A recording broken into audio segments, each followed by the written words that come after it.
Today, we have Kaveri Sinhji.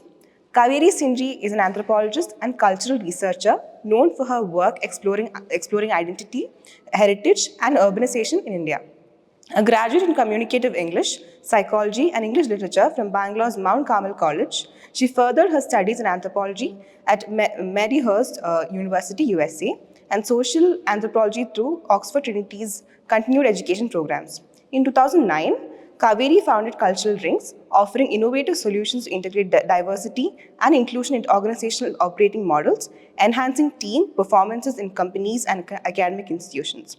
Currently, she is the head of diversity, equity, and inclusion at a leading telco in Sweden, as well as continues to consult for companies on DEI topics through Culture Rings Nordics arm.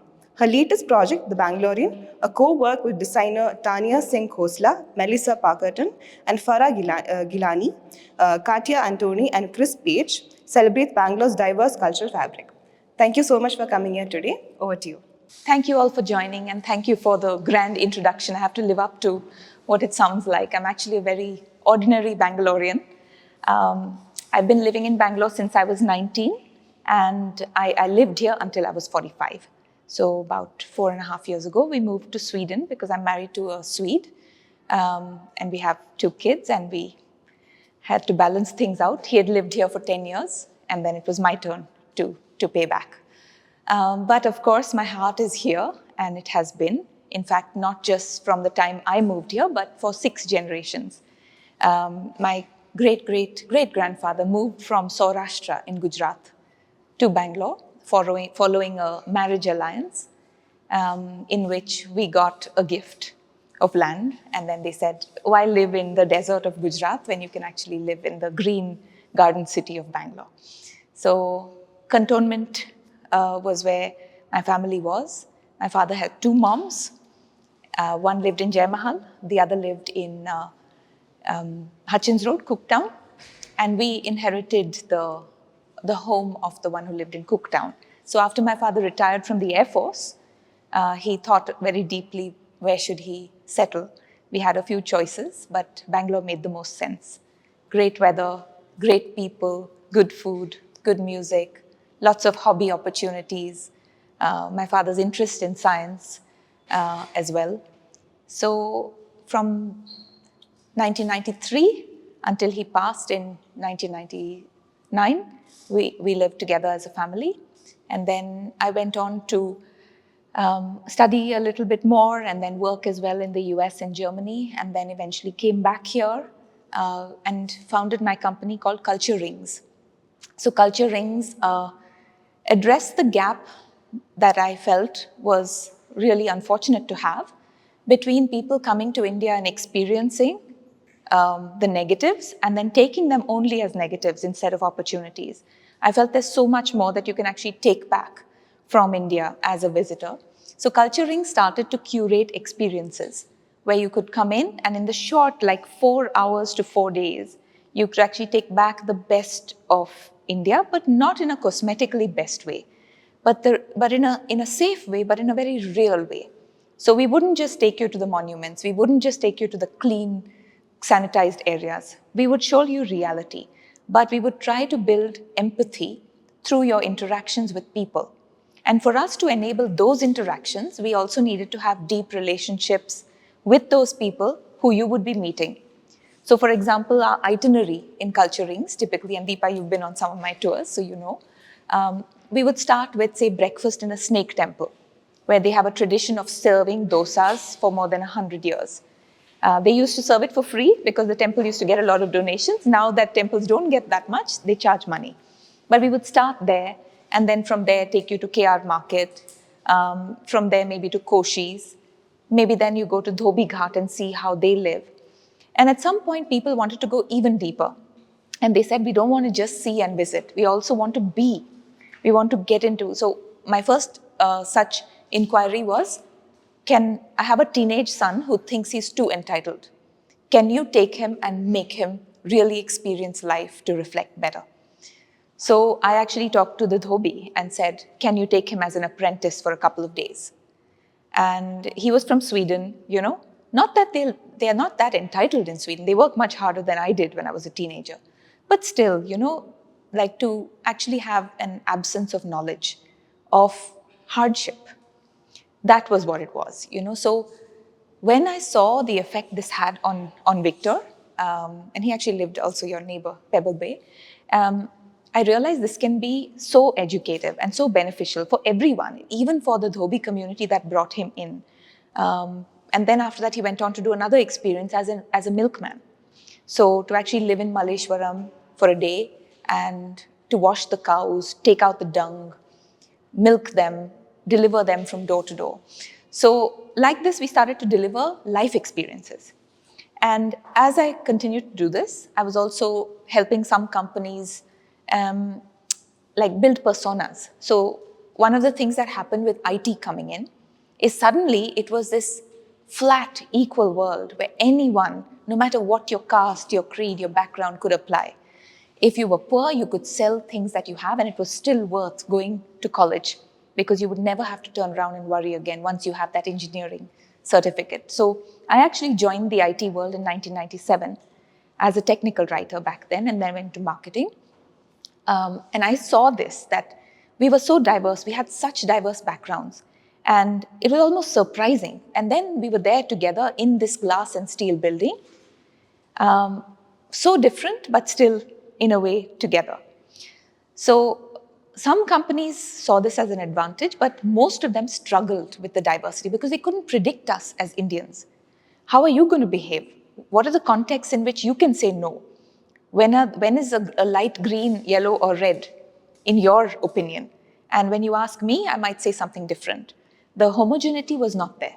So they said, can you build those personas to help us understand why people behave differently? So it started as that, and then slowly I just felt addicted to this exercise in a way, and I felt that every time I presented it back to them, they benefited. They were able to treat their workforce with more sensitivity. There was more empathy among the employees of the bank that I was doing this for. People were starting to bond in the lunchroom because they could understand each other. So from 10 characters went to 30 and then 40. And I was writing and I was, doing it in a very academic, kind of boring way. I can't say that here because we're in the Science Museum, but like interesting for me. But someone said, Kaveri, what you're doing is great, but why don't you do something that can educate everyone? Because you know these people, you know the Dhobi. I mean, if I'm passing through Indranagar, I might call a friend there to have coffee. But similarly, when I now drive through Malleshwaram, I call the cobbler, I call the Dhobi, because those are the relationships I built. But none of my friends had broken out of their bubbles.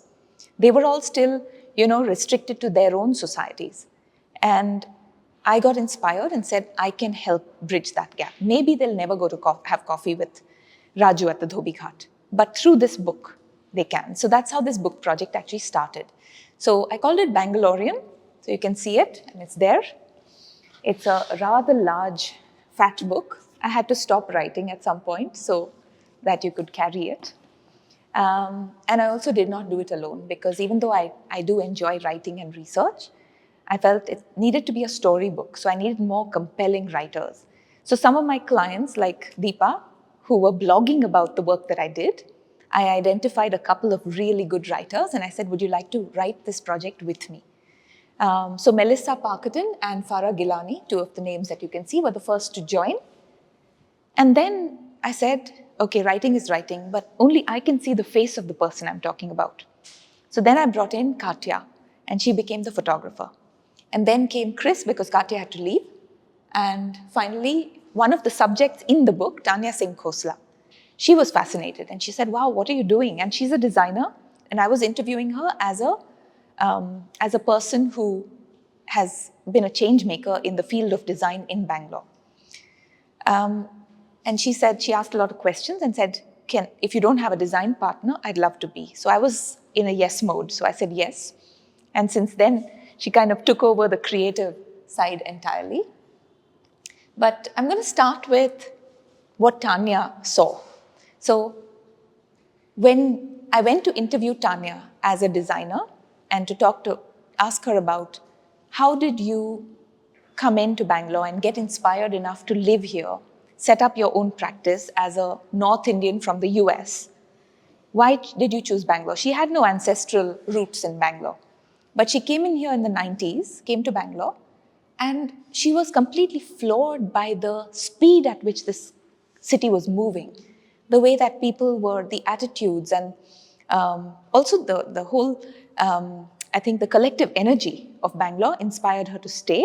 And she found a few good opportunities where I think she felt that this is a place where you don't need to have a past record. You have so much goodwill.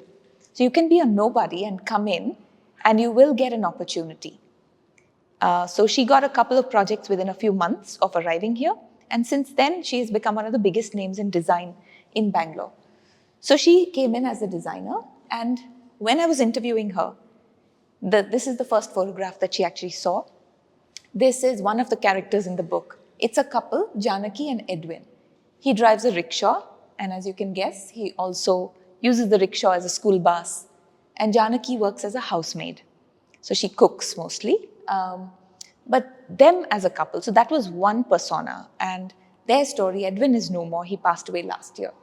But their story really tells you about, a certain kind of chemistry that exists in a relationship like theirs. He's an alcoholic. She is a devoted, hardworking woman. He was rejected by his own parents and family because of his alcohol.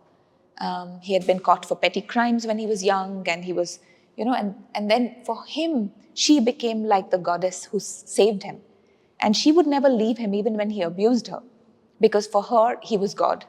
So they worship each other and continue to live in a very tough environment. And then their daughter, she was spotted by Shanti Bhavan, an organization that supports education for children from underprivileged or minority communities. And today she's become the head of diversity for Google India, just with education. But Janaki continues to be a housemaid, because that's what she knows. And she also wants to have her own relevance. So this was one. And then the other story that Tanya saw was of Diana, transgender, who was, she was at 11, she discovered that she's a woman trapped in a boy's body. And she started to express that. She was again rejected by her family. And then she went on to live alone and become a sex worker for some time. And now she lives in Alsur, and she is very organized in her program. She realizes she has the power to bless. So she goes around from, commercial area to commercial area. Like, you know exactly where to find her on Mondays or Tuesdays or Wednesdays. She has a calendar and she follows that. And we have followed her. So some of the photographs we captured were also what took Tanya's breath away. She said, wow, this is, really up close and personal.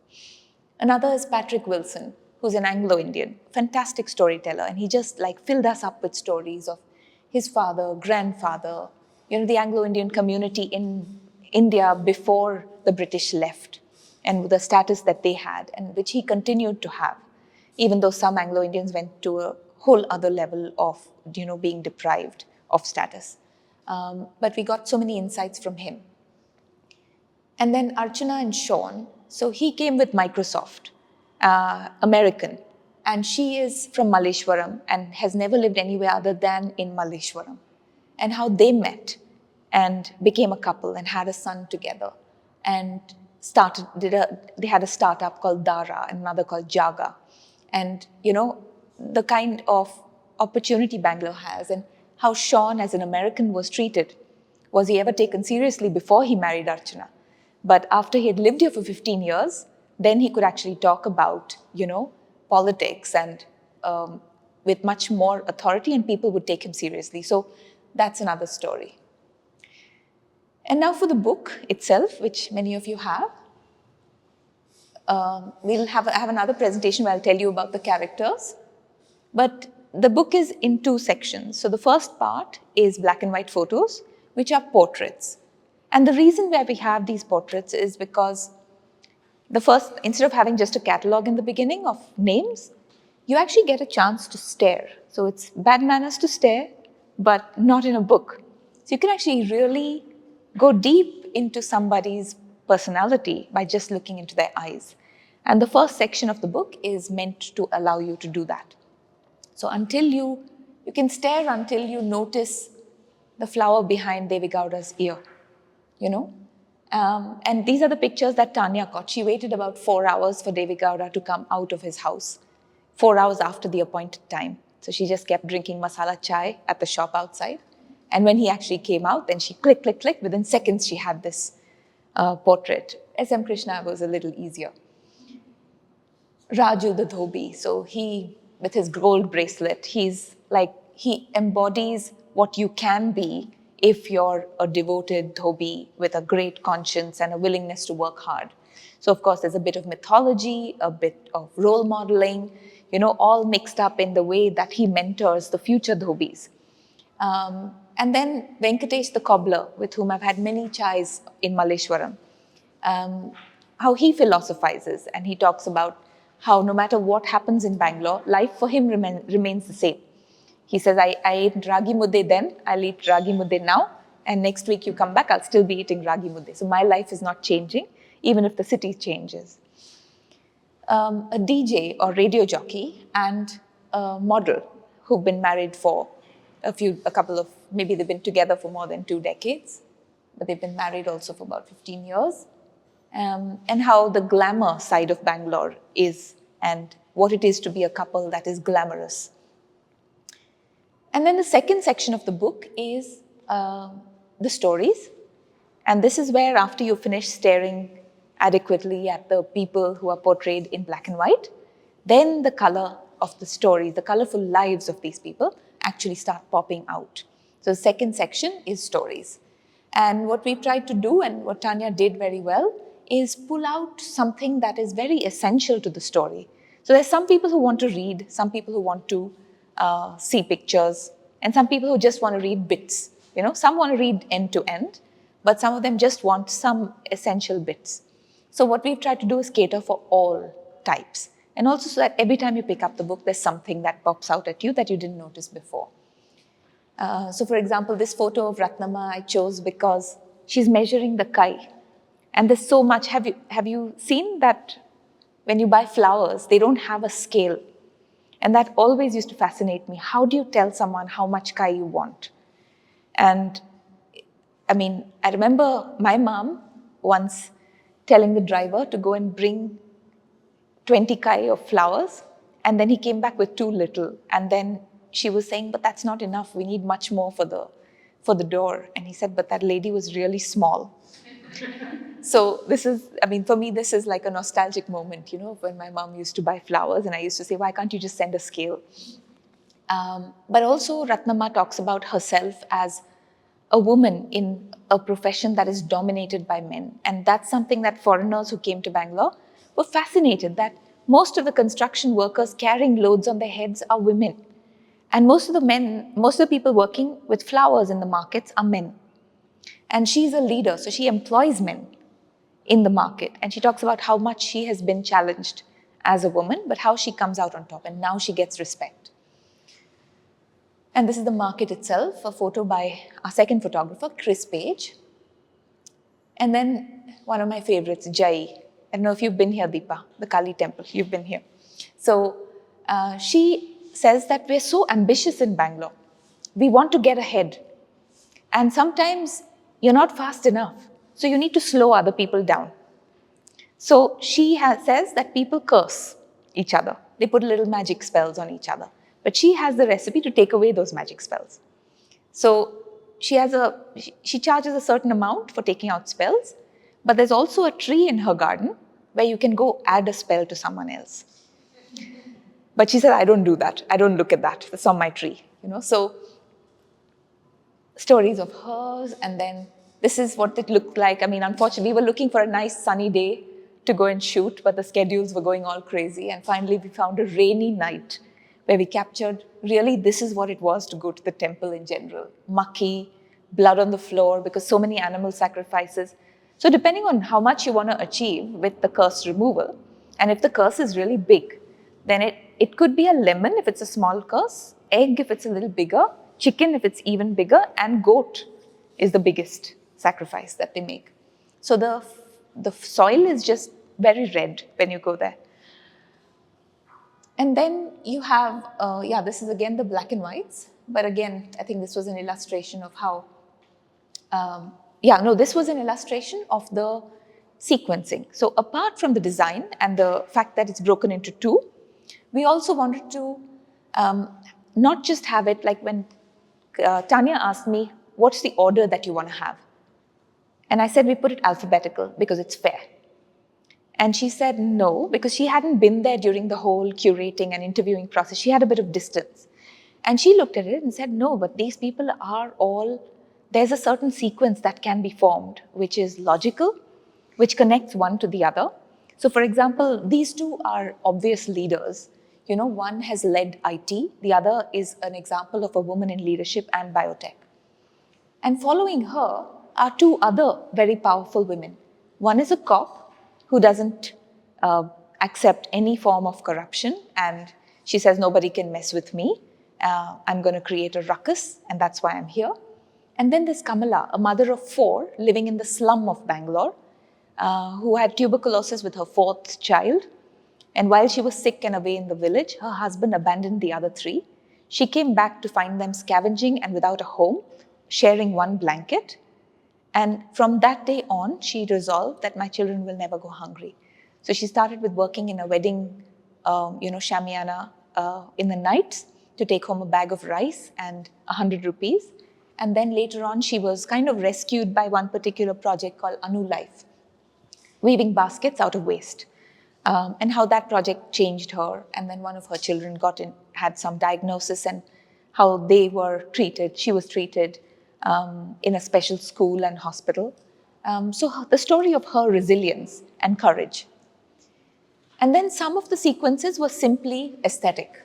Like in this case, Asha Rao's eyes and the eyes of Shri Shri Ravi Shankar.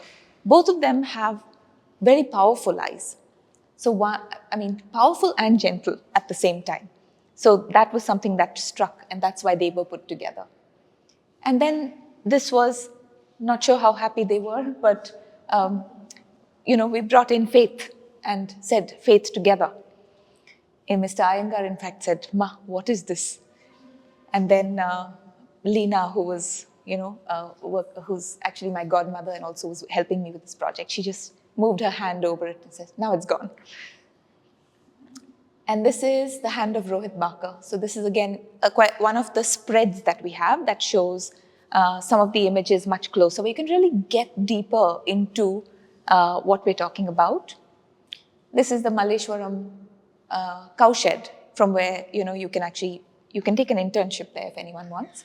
But you basically can be an apprentice here and do what Victor had done back then. Patrick's hands. Yeah, so that is a little bit about the way that the book was designed. Any questions? How long did the entire project take? I started in 2013.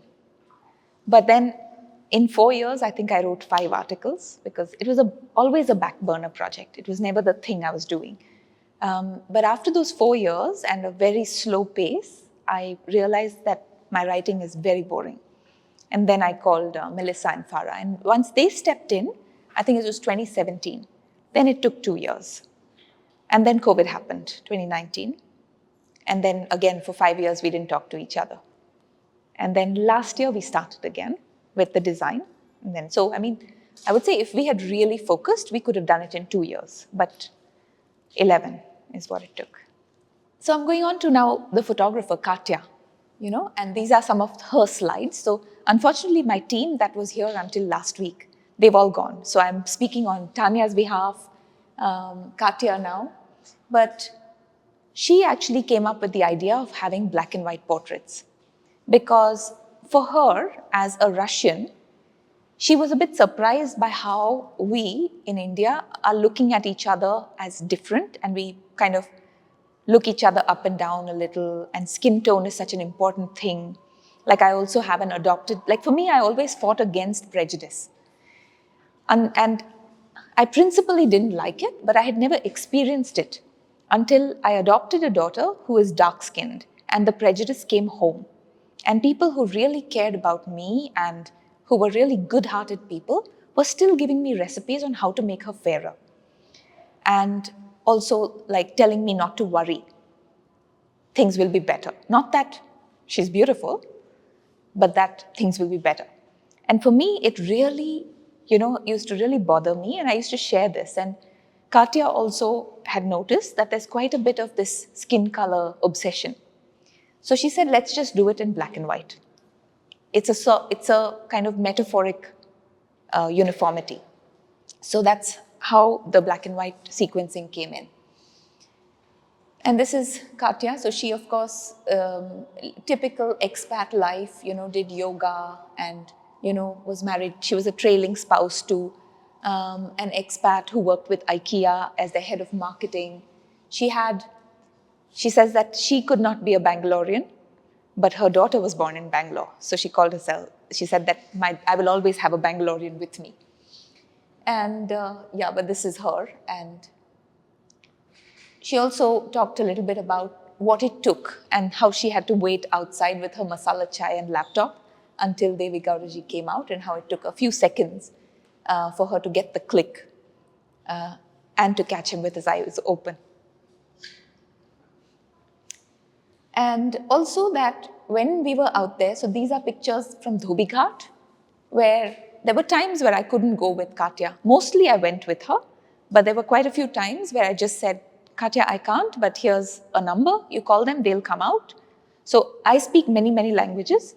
So for me, wherever we're going, Telugu, Tamil, Kannada, whatever, I would manage. But when I was sending Katya or somebody who didn't speak, I had to do a lot of mediation.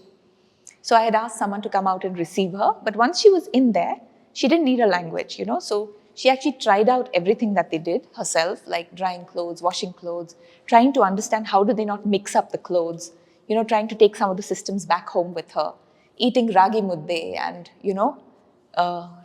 drinking in their cafe. So that way, when she actually took the pictures, people were not pretending. People were not self-conscious. They knew her.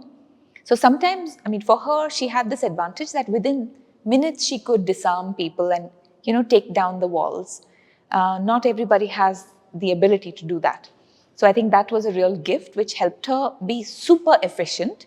And in one take, she could just get so many brilliant photos. Like this one also, she said, I'm not getting a good view. So she just climbed up on somebody's house, on their roof, and then took this. And she didn't even realize she was capturing the main subject of our book. And he was walking through, so Raju. And this picture is not in our book. We had to be quite selective because we could make it like a 2,000-page book. But what we're planning to do with the remaining pictures that we love is activate our social media. So please follow. And yes, and this is another picture where she shows how it gave her access, like she went looking for Sri Ravi Shankar to take his picture, and then found out that he's away and coming back after 2 weeks. And then they said, but if you want during that time, you can do this Art of Living workshop, which is 2 weeks long. So she went and parked herself there with her kid, who was just 3 months or something. And on the last day, he showed up. And then she managed to get some incredible pictures at the last Aarti or whatever they have there. So it was just a lot of great energy. And then how she got Narayan Murthy to smile, and the elevator pitch that she gave him. And he said, okay, so where's your equipment? And then she pulled out her black shawl and put it on the TV and shot him. And within a few seconds, like she said, this was my equipment. And then she got the photo that she wanted. But she also needed to be respectful of their schedule. So she tested everything on her assistant. So that she's got more pictures of her assistant than of her family, because she had to keep testing the light so that when the subject comes, then in seconds, it's done. And yeah, so this is Katya's slide. And you can see some of the other authors. So Farah, Melissa, that's Katya up there, and me. We don't have Chris here, but you will probably see him. But yes, so that was the first. And so what is it? What is this project about, right? So what I would say, if I have to say it in 2 sentences, it's a collection of portraits and stories capturing the spirit of Bangalore. And the focus is on individuals, people, as windows into the city's cultural tapestry and constant evolution. So I would say these 2 points really capture what this project is about. Many cities and countries you can understand through, like, history or monuments or, the landscape. But Bangalore is so special. The only way to appreciate Bangalore is to understand the people. And that's why I feel this is an important one for us. And then you already met the characters, but this Chris Page, who's here, he's a photographer who's, by day, he's a math teacher in China. He's British, his wife is from New Zealand, so they spend their time between New Zealand and the UK during holidays, but they are expat math teachers, so they spend 2 years in different places teaching math and PT. Tanya Khosla, you can see TSK Design. She is the head of TSK Design for more than 20 years. She has been a really important figure in shaping the way modern design is done. So identity and graphic design. So for example, I think they've worked with Shiro, they've worked with quite a few schools like Legacy. Melissa and Farah are both, Farah has been a publisher before. Melissa is actually, she does change management. So both of them were not 100% writers, but now, of course, we all have a book in our name. This is this is who's in the book, more or less, right? So the original people that I'd chosen for the book were the ones that I felt my society, my friends, will never have access to or will never bother to know. So it was mostly cobblers, dhobis, people that I was working with in culture rings. But at some point I felt that if I have to do a fair display, I need to include my society. I need to include a few change makers, some of the more written about people as well. So I of course tried to break and go into others, but the book was never meant to be an encyclopedia of Bangaloreans. For example, we do not have cricketers. We do not have Kannada movies. So there are many, we don't have so much of theatre. We have someone who dances and acts, but we haven't really gone into that section. And one debate in some of our heads is we should do a part 2 and a 3 and a 4, but the other side warns us, then it becomes an endless project. So what I would say is that what we try to do is make a slice of Bangalore and look into that slice. So if you ignore the names and look at just the titles, you've got father of IT, visionary biotech entrepreneur, police officer who fights corruption, a slum dweller survivor, pawnbroker and jewelry merchant, cartoonist and chronicler, keeper of a legacy, Koshis, roadside coconut seller, techie turned brewer, neighborhood butcher, scrap dealer, and so on. So, and we've also tried to mix it up a little bit so that it's not going in a certain economic order. It's also not going in a social order. So it's all mixed up in a sort of surprising way. And I think that happened with the pairing. So it's the same order as you see the black and white.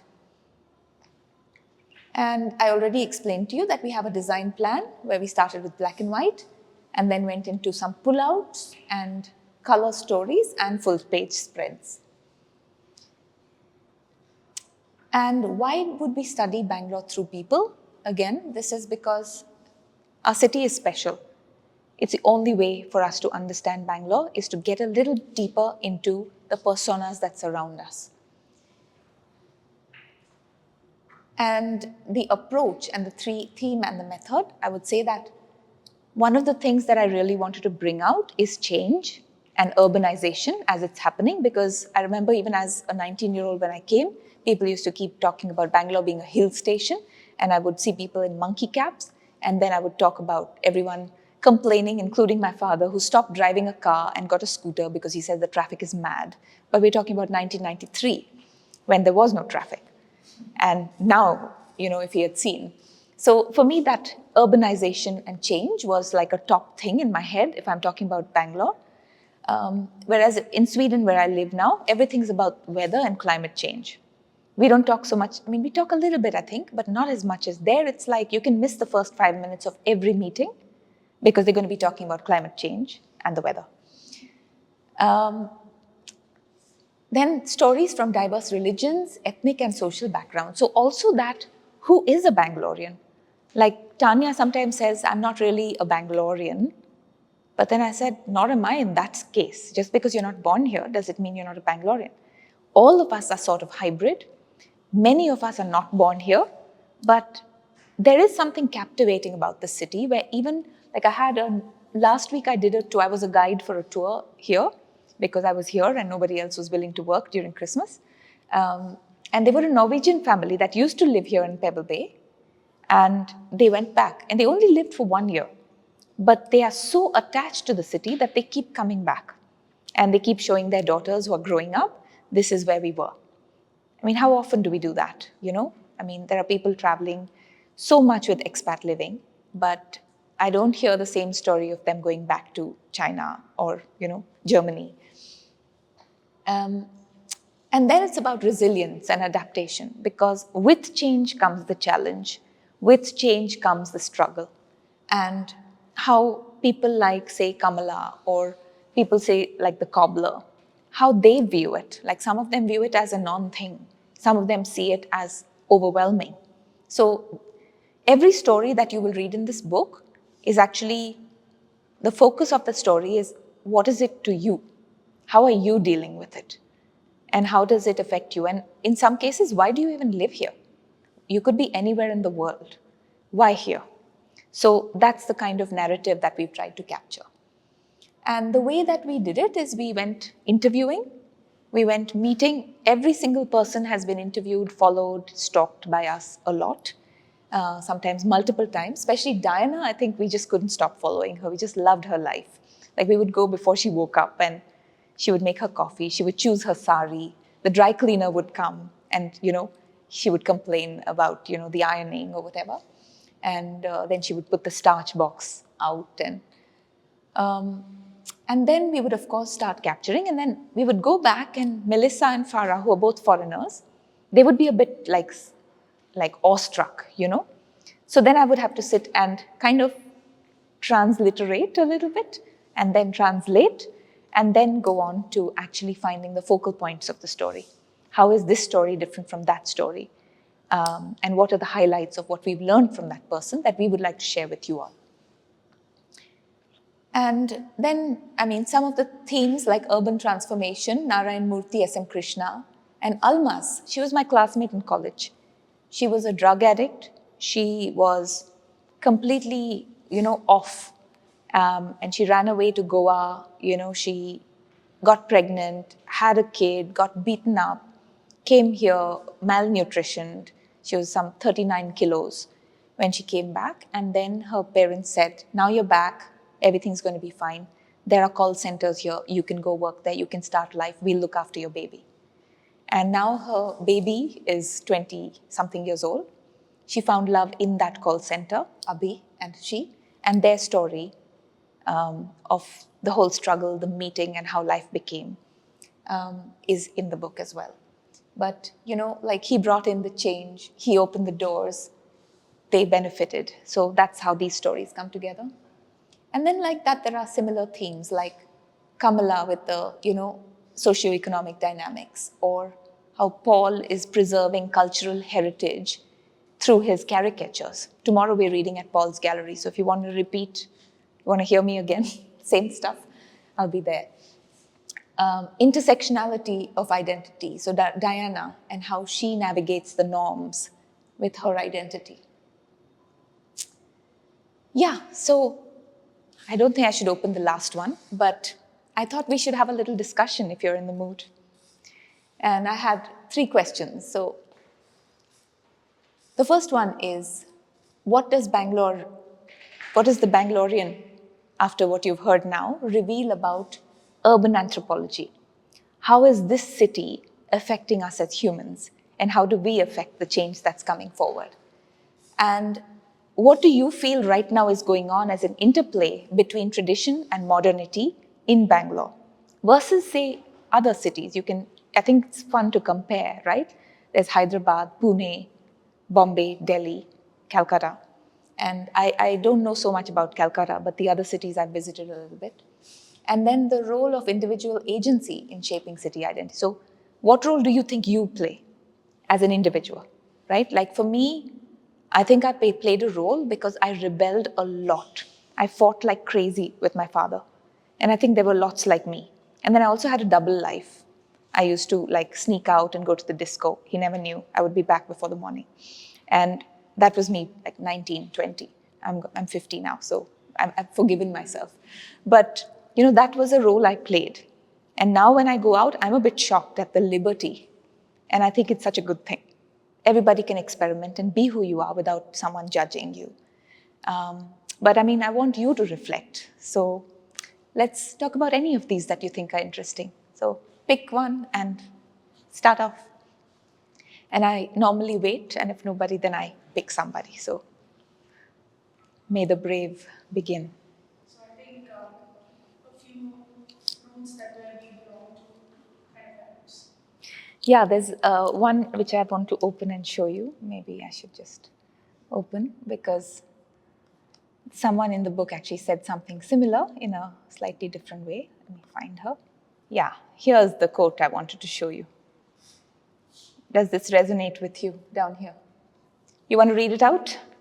I mean, it's simple, right? Like one action, because otherwise we kind of get lost in the philosophy. And then the action, I think that's what's important. And yeah, because I also debate in my head about fast fashion and the polluting industry and all. But this gives me like a tangible tip on what to do. I mean, with like, as you said, like some question open the doors to IT. I mean, I haven't been back for 2 years. And when I came back, it really hit me. The Instamart and Paytm, like, wow, it's amazing. I mean, it's amazing on the one hand, but it also makes you even more lazy. Like before I left 4 years ago, Dunzo was there. So if I forgot my laptop charger, it was just so easy, you know. But like in Sweden, I've learned not to forget anything, ever, you know. I mean, I've punished myself so much for forgetting. So it has improved my level of discipline. Now I don't know how I'm going to go back after Instamart. We are pampered in parents. Yeah, but that's what it is, right? I think on the one hand, we're talking about how can we retain our values, and on the other hand, we are also experimenting with efficiency in a different way. So this is a guy that you can look up, not just in my book, but even otherwise. He's trying to fix all those kind of things. And I mean, this book does not judge whether someone's doing a good job or not. And we are also telling the stories as they've been told to us. So of course, the book has already caused many debates, but we are taking everything at face value. And in my opinion, I think Naresh is doing, I mean, he has the most amazing attitude towards the future of Bangalore. And he says, I got involved in saving Bangalore out of a simple need. I want to live here as long as I'm alive, and I want to help make it livable for future generations. So with that attitude, when he's coming to that age where you should expect that he should be now winding down a bit, semi-retired, he's going full throttle into fixing Church Street, sidewalks, lakes. Yeah. And it's about citizenry, and I think what he said is, I'm just embracing all the complaints that I keep listening to and doing something about it. So you should join him. VV Puram will be fixed. I think just to add to what he's trying to say, right? I mean, Bangalore's always been welcoming. For instance, you were not born in Bangalore. No. You made Bangalore your home, right?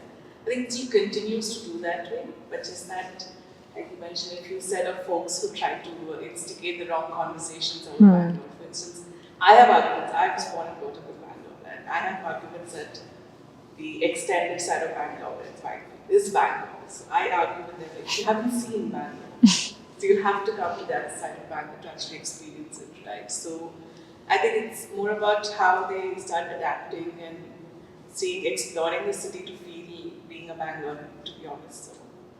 Yeah, very much. I mean, Whitefield has always had that. I mean, I knew an old brigadier living in Whitefield, and he used to, in 93, when my father said I refused to go to Whitefield, he used to argue that it's 12 minutes from MG Road to Whitefield. back then. Now I'm not going to talk about it. Yeah. But yeah, I mean, it's true. And also there has been this debate, and I think similar was when a lot of North Indian business people, or not even like family business people, but people with ideas and startups came to Bangalore and got hugely successful, and then got into these gated communities where there was just them. And there was a bit of criticism coming in that direction. But I think they created so many jobs as well that I think it diffused itself, that the argument went away because they actually came in and did good.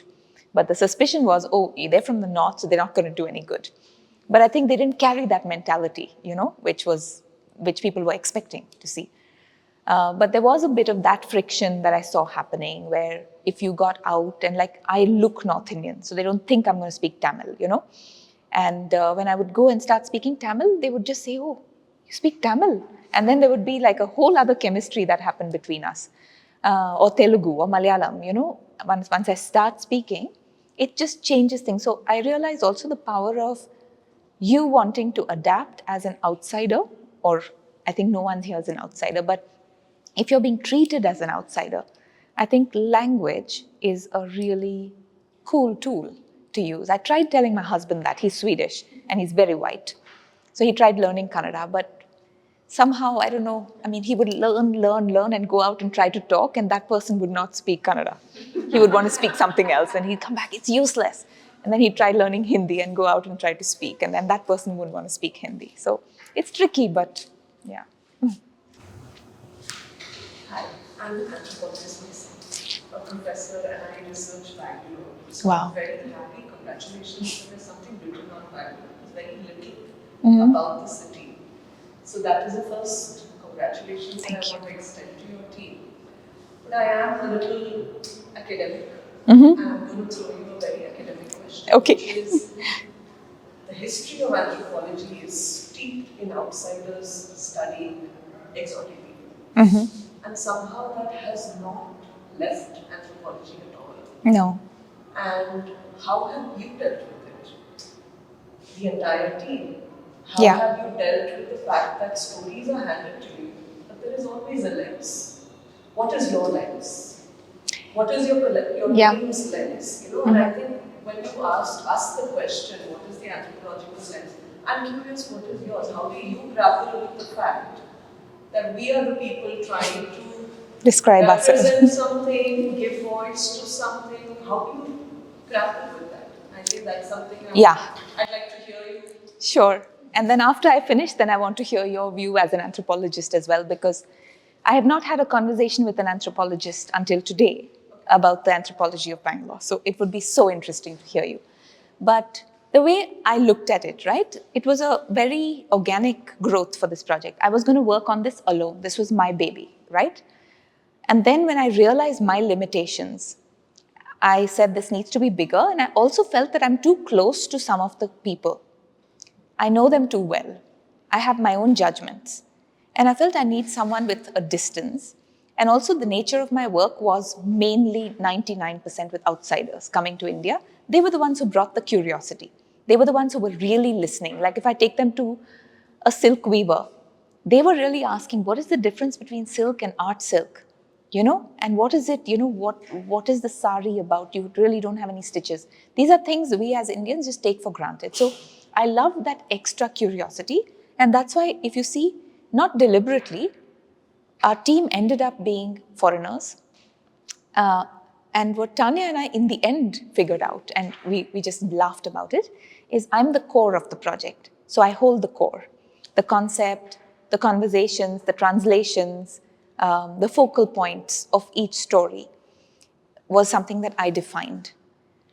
The narration was done by a foreign voice, but it was still, again, wetted by me because I needed it to be authentic and not like a foreigner's perspective of the story. It was a foreigner's perspective, but I needed to agree with it as a Bangalorean. And then I was the core, and Tanya became the crust. She read the entire book cover to cover and made us rewrite everything in the end. 80 stories.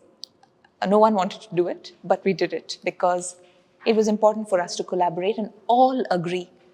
So there were things that Tanya suggested that we did not do because we didn't agree. Again, she was too close to some of the subjects and she wanted some things like changed. If we didn't agree, we didn't do it. But there were many points that she brought out, again, as the new, fresh eyes. And I think in that way, we actually managed to get the balance between the inner and outer perspectives.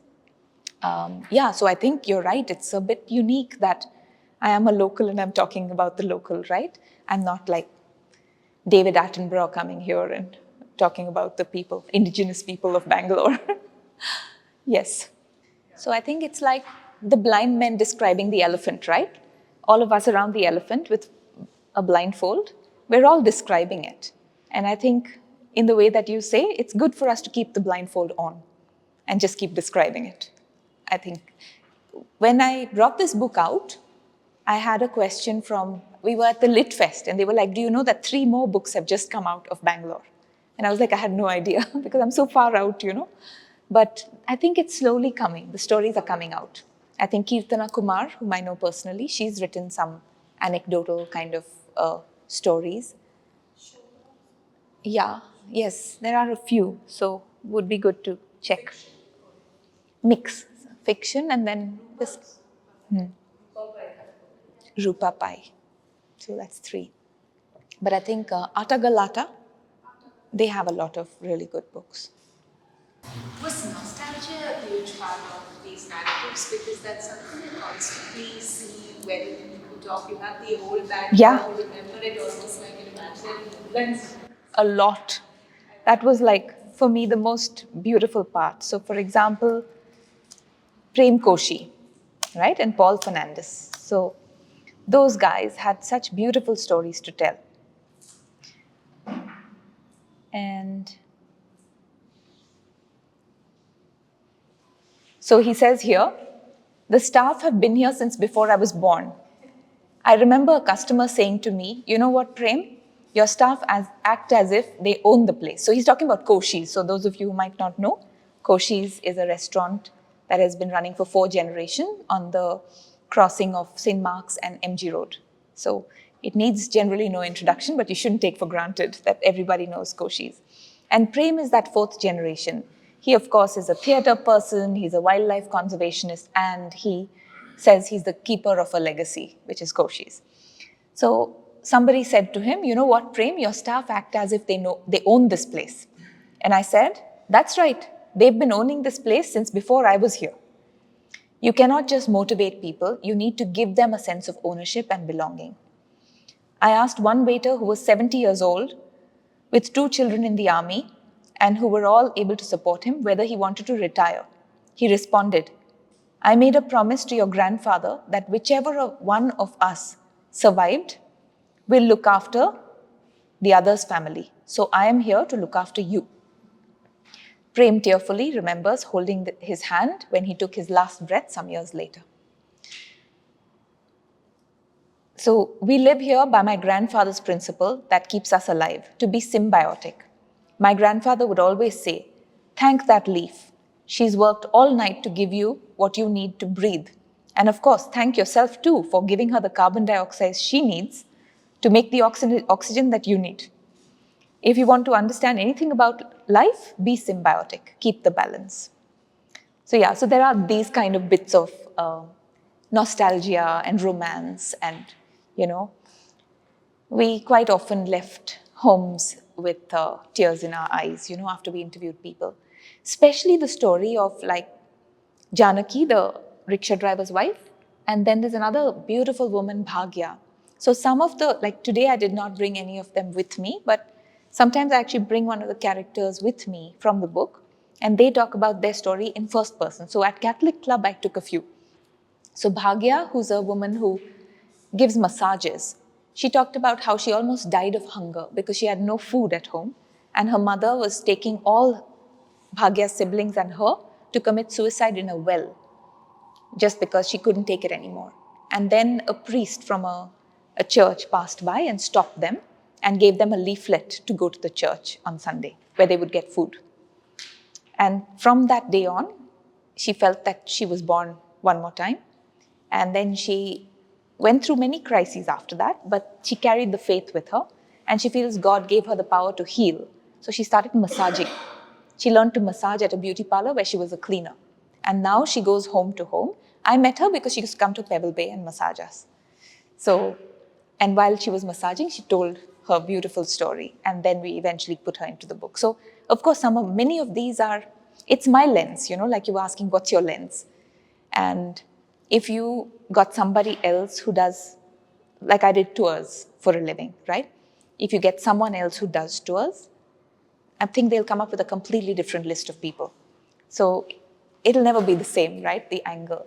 And it's a bit spiritual. Like if you see Advaita, right? Non-dual philosophy, they say that when you close your eyes, your entire world, the entire world around you collapses because no one else experiences this world as you do. And your brother does not exist, your father does not exist because they are not that person to anyone else, So it's a bit like that in this book as well. Like there are people that I've described with so much positivity. And I've had people writing to me saying, how could you say that about this person? They are not that, So again, and then there's also people who've said, why do you even have that person in your book? You should have had me. So we've had all kinds of reactions. The original thought was nobody should be recognizable in the book. But that doesn't happen in Bangalore, sadly. No anonymity. Yes. So a lot of times I find myself thinking more about my city. When someone from the outside comes inside and they show me more of Bangalore, tell me more about the city. This is when I really think about what's the first experience you meet with this person about the city. And the first thing I usually do is take them to some local place to eat. That's a big part of this city, I think, the representation of the city. Usually, you wouldn't take them into a brewery or an IT park or something to say like that. But I'll be like, come to the local dosa place. This is what we actually consume on a daily basis, have that kind of coffee. So I just want to ask you, generally, somebody comes from the outside, what's the first place you would take them to show them, like the real Bangalore food? Yeah. So because we experimented a lot, right? And then we had one particular itinerary that worked for most people. But we would always say that this is a sample. It's like a Chinese menu. And then depending on the person's interest, so there are people who are not interested in food, which is unfortunate because Bangalore has so much to offer. And then there are some people who are not interested in history, some who don't want to see temples. I had a lot of clients who would say, please don't take us to a temple for whatever reason. But the typical one that I have is a mix of food, history, science, modernism, brewery, life, Dhobi Ghat. So like we would start with Siddhappa Snake Temple in the morning. We'd go to KR Market, stop for coffee at Koshi's, then go to Dhobi Ghat in Malleshwaram, follow the cow lady with the milk. Then after that, we might go to the Gurdwara or the Aurobindo Ashram. So those were two more. And then we would go to the Kali temple, where Jai would show her black magic spells and all of that. That would kind of fill up at least 5-6 hours in the day, because by the time you finish your conversations, and we would love to take them to like Nagarjuna or something for lunch. Again, we had categories. So we had MB, TB, SB, BB. B stands for burn. So mouth burning, throat burning, stomach burning, and bum burning. So they would check that this is what I want to eat. So it would be like Nagarjuna on one side and Koshi's on the other side and everything in between. Yeah. But yeah, if you go to culturerings.com, you can see some sample programs. And there are some DIY programs also for people who don't want to hire a guide to go. But otherwise, we also provide guides to go along who translate the experience, curate. And yeah, it's still running. I'm not here, but it's running. So this is another one that I love of Sibi, where he says, Bangalore is a city where you can have a steak and a drink without being judged. He's the owner of Toit. That was quite revolutionary as well, to open a restaurant that would not close between 3 and 6 p.m. That would be running from morning, and now they've even started breakfast. And then similar to his, we talk about the snake, and then we have Imran the butcher, who talks about how he is in Pottery Town, selling meat, surrounded by mostly Hindus, but never had resistance. In fact, many of his clients are Hindus.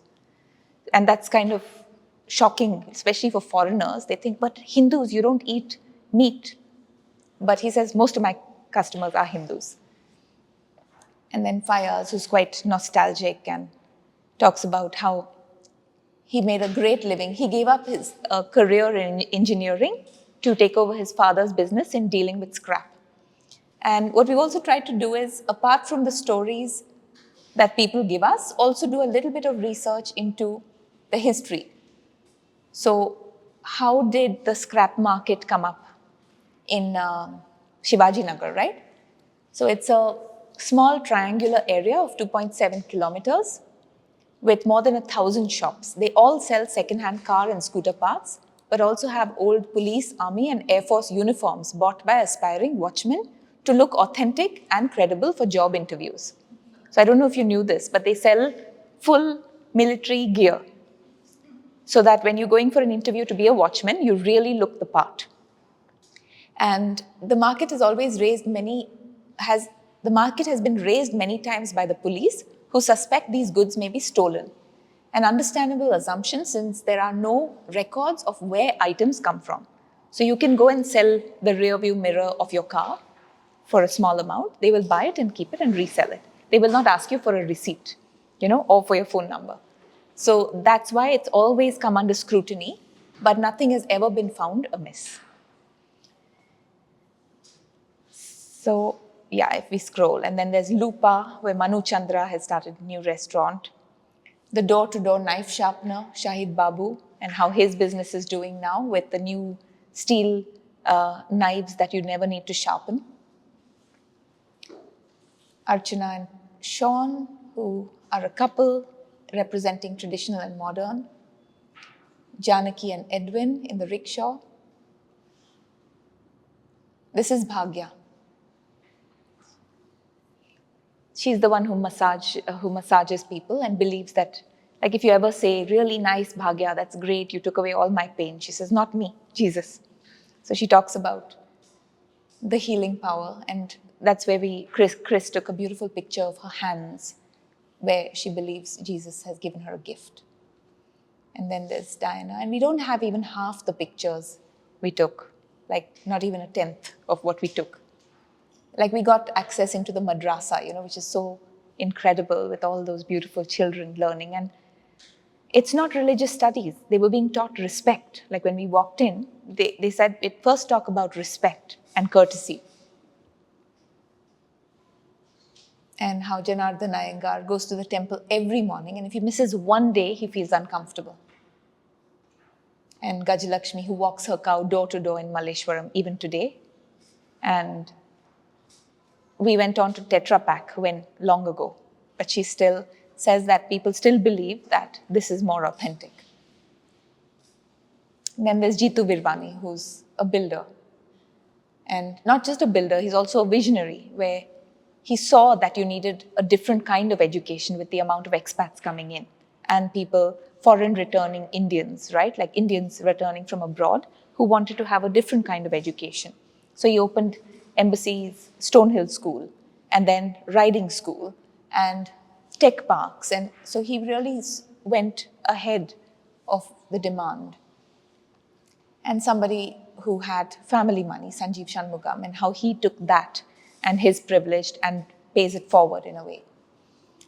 Subbana, the neighborhood tailor. So how you go to him, and what he says as well.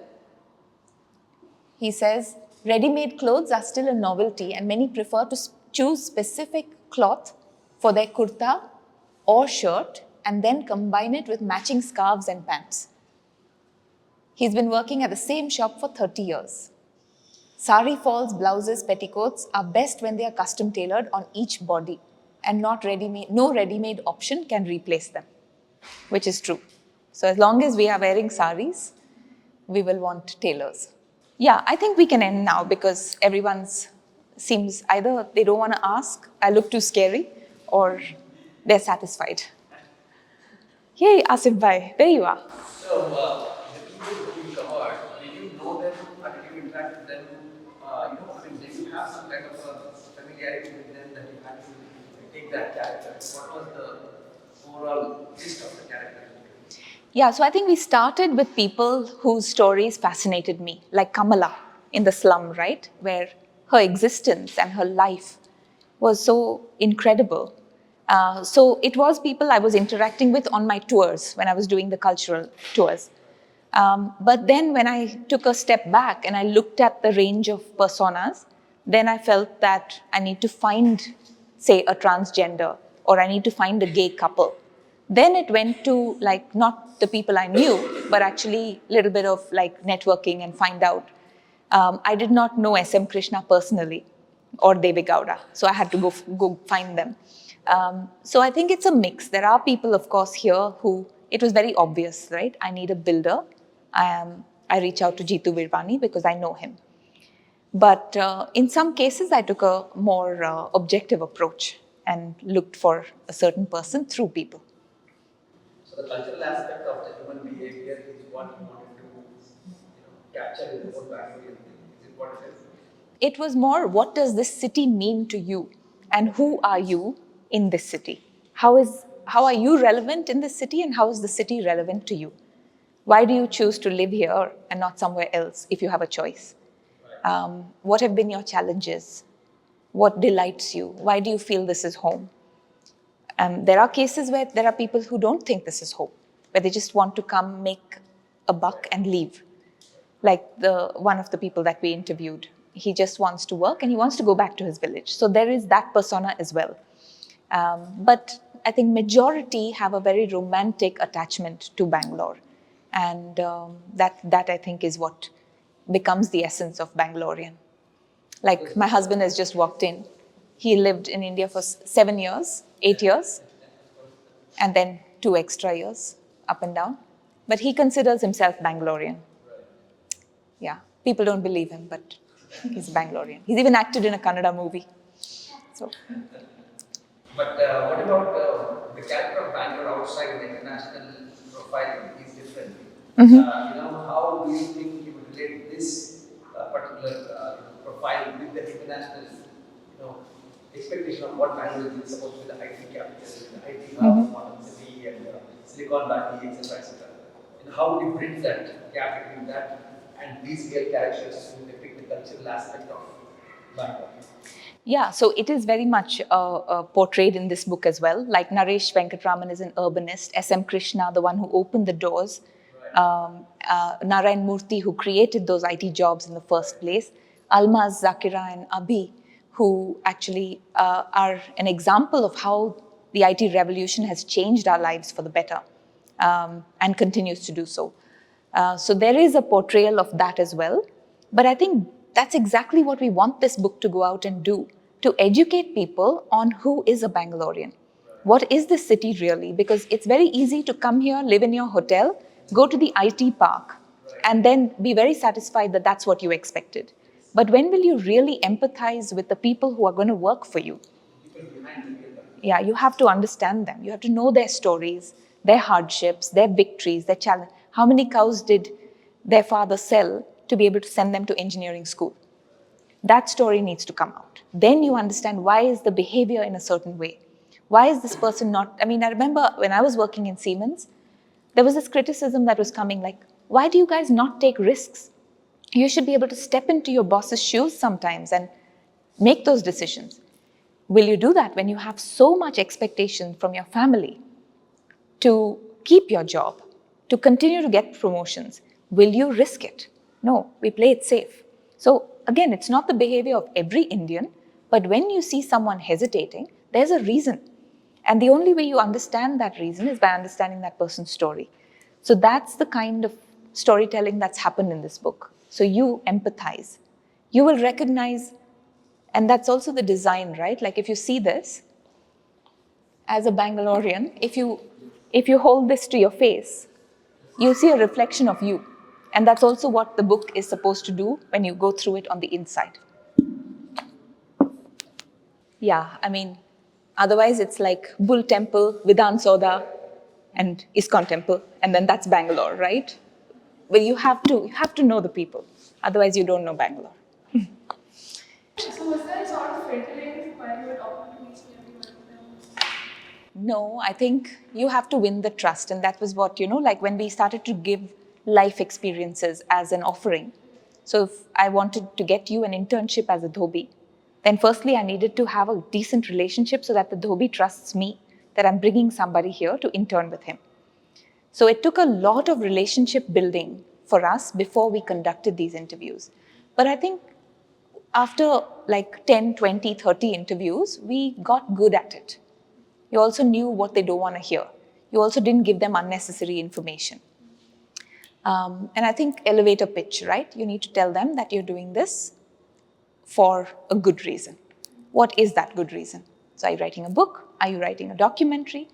And I have, I think, facilitated quite a few before for others. Like there are some documentaries and education groups that have come from other countries who wanted to, conduct some sort of interviews. But in this case, when it was mine, it was harder. You're right, because I had to own the content. But yeah, and also language. So you got to get a pulse. And I gave an example of my husband learning Hindi and trying to talk to a Tamil rickshaw driver. No, it's not working. So I think you need to get a pulse. And what I did is I would go out and say, what language do you want to speak today? Like today, almost. And mostly the reply would come back, whatever language you want. Because as Bangaloreans, very often we're multilingual, right? So then we choose a language and talk. But I think that breaks the ice quite a lot. Thank you. Thank you so much, Kaveri.